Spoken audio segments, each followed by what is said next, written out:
Dr. Carter, in your time with the larger group, you spoke about the danger of the single story.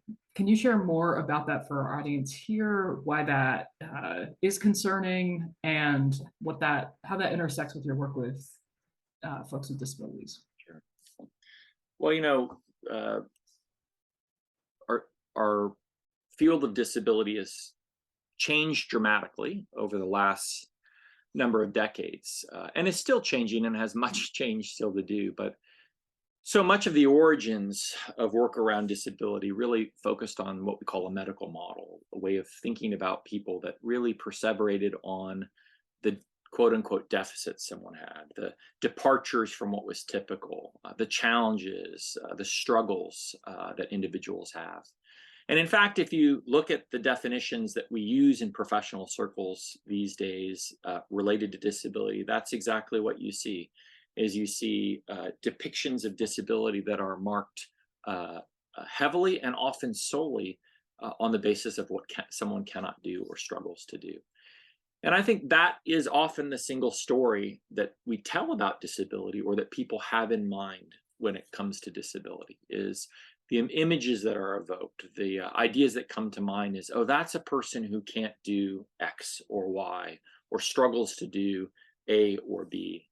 And I think there's a danger in that, because individuals with disabilities, like any individuals, are a rich portrait, which weaving together of certainly challenges and struggles, but also deep strengths and passions and positive qualities and enviable traits and wonderful characteristics that are also part of who they are, and part of what makes them enjoyable and worth knowing in many ways. And so the challenge we have is, so often when we think about including someone with a disability or Down syndrome, for example, if all we have in our mind is what that person cannot do or struggles to do, it becomes very difficult for us to figure out where is their place in our community. It's a hard introduction in that sense. And so why have we so often perseverated on a part of who people are, rather than really encountering the richness of these gifts and talents and strengths and skills and passions and hobbies? And in fact, those things are the things that start forging connections between kids, right? That's how people meet one another around common interest, and shared passions and friendships are born. And when we only know that other side of the challenges, then we start to get this mindset of, we're here to help, here to fix, here to remediate in some ways. And I just don't think there's a place for that in the church. And we're all bring gifts to community, gifts that enrich and enliven the community, and that's no less true for people with disabilities. So I share that because that seems to be where we perseverate for certain individuals. And yet, I think about our work in the broader sphere of helping people flourish in their faith, but also in their community. And I don't know an employer who hires someone on the basis of things they cannot do or struggles to do, right? We hire based on strengths. We connect people to those. So it's not to overlook the supports people need. Those are absolutely critical, but not only to see people in that single light.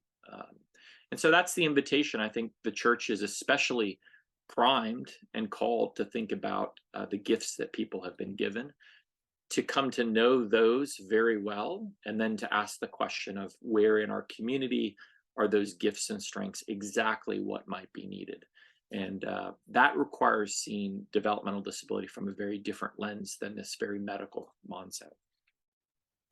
Yeah, and there's a call from the scriptures and from our faith for this, right? I mean, we talk about giftedness in the church all the time, and it's not meant to be an exceptional thing. It's an honoring that, and an understanding that everyone brings different gifts and perspectives to the body of Christ. And the eye cannot say to the hand, I have no need of you. So all people have a place, have a sense of belonging in this body.